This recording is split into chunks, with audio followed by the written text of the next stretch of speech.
Həyatının son illərində Thomas Jefferson xristianların müqəddəs İncilini bıçaqla doğramışdı. Even though he realizes as a Republican Party leader that this would be a very controversial act.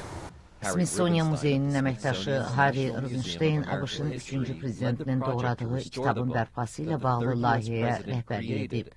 İsa Peyğəmbərin həyat və əxlaqı yaxud Jefferson İncili kimi tanınan kitabda İsa Məsihin dirilməsi və başqa möcüzələr əks olunmur. Rubinstein bunu Jeffersonın İsa'nın mənəvi dəyərlərini qabartmaq istədiyi ilə izah edir.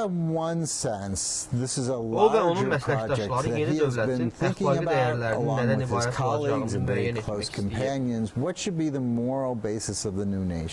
Bu ilin əvvəlində ABŞ-ın Humanizm Assosiasiyasından Luis Granados kitabın yeni versiyasını qanunvericilərə göndərib. Biz qanunvericilərin bir neçə saat orada müdrik fikirlər və hətta yaxşı olmayan digər məqamlara diqqət yetirməsini istəyirik. Onun sözlərinə görə Jefferson yeganə üsyançı deyildi. George Washington dindar olsa da dinlə dövlətçiliyin birliyinin əleyhinə idi.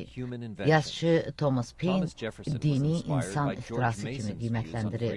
Thomas Jefferson George Mason'ın vicdan azadlığı barədə ideyalarından ilham almışdı. Amma Amerikaya Allahın planının tərkib hissəsi kimi baxan xristiyan sağçılar israr edir ki, Amerika banilərinin dini inamları sarsılmaz olub. Texaslı keşiş Mark Collins, George Washington kimi geyinib kilsələrdə və dini mərasimlərdə iştirak edir. Onun dediyinə görə Jefferson İncili etiqad böhranı zamanı doğruyub. Biz hamımız səhvə yol verir, bəzən Allaha qəzəblənirik.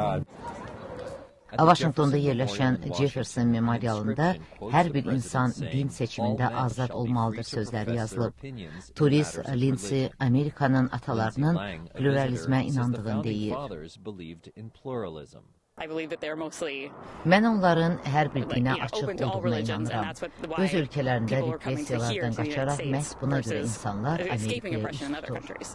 Elisha Troyer də bununla razılaşır, lakin mən onların xristiyanlıq dəyərlərinə inandığını düşünürəm. ABŞ-ın ilk prezidentləri arasında ən böyük mütəfəkkir olan Jefferson ən radikal düşüncələrini ancaq yaxın dostları ilə bölüşürdü. Belə ki, onu dediklərinin gələcək nəsillər arasında mübahisələrə yol açacağı qorxudurdu. Vaşinqtondan Sevda Əliyeva, Amerikanın səsi.